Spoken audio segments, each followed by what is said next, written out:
Jeff, when you looked at the run defense from last night, what went wrong? Absolutely not good enough, obviously.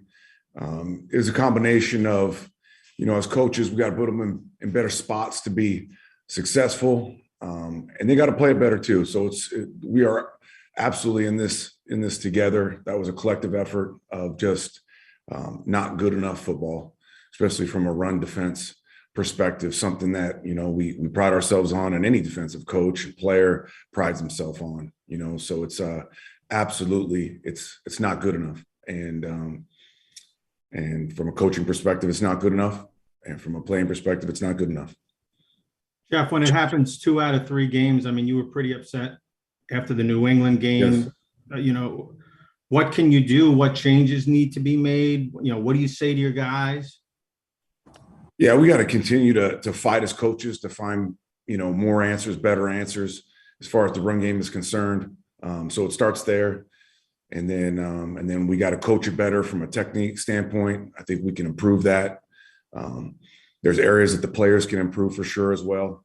So it's a collective thing. It got a little frustrating yesterday. I try to help the guys out and bring an extra hat in the box. And then, that got us a little bit out of whack, probably a better answer than what I utilized, because it put us in a coverage world we weren't accustomed to, try to be more aggressive in the run game and try to present some fronts they hadn't seen, but backfired. And that's on me.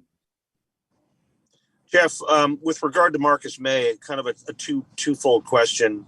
First of all, how difficult is that to be without him? He's obviously a leader of a team and particularly that back end. And from a personal standpoint, for yourself as a former player, his situation is kind of difficult because he's in that, that contract situation. Now he's out for the year. What kind of empathy do you have for that scenario as well, with kind of now all the uncertainties that lie ahead for him? Right. Yeah, it's heartbreaking. He's a guy that obviously he's in the midst of a contract year, and a lot of guys, as you guys know, normal football in this league has shown that the guys in those situations a lot of times can become very selfish, and they can become very, and I get that too. I acknowledge, recognize this is a business and guys are trying to make as much money as possible. And sometimes I can get them twisted up and they become, not the teammates they were or the players that they were, because they get so twisted up by the contract. But what is absolutely so heartbreaking with Marcus is he never was that guy. He came into work every day and worked his ass off, unselfishly.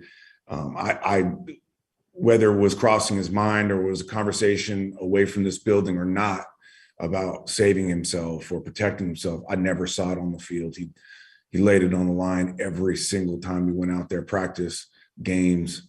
Yeah, it's heartbreaking from that standpoint. And it's heartbreaking selfishly from our standpoint as a Jets defense, because he's a guy that he's the communicator back there. He's the general back there. He's the one that helps us get on the same page. He's the guy with the moxie and the savviness to anticipate and communicate pre-snap indicators and the whole deal. And he's a guy that's been a reliable eraser for us. He's really helped limit explosives at times when he's been healthy. So he'll be sorely missed. And we got a group of guys that are going to have to step up. Jeff, I'm not sure if you're a stats guy at all, how much you look at them, but right now you guys are last in yards allowed and last in points, last in scoring defense. How much does that disturb you? Make you sick? What are your feelings when you look at those numbers right now? Yeah, not good at all. We gotta, as coaches, we gotta keep fighting to find answers and find solutions. It's not good enough.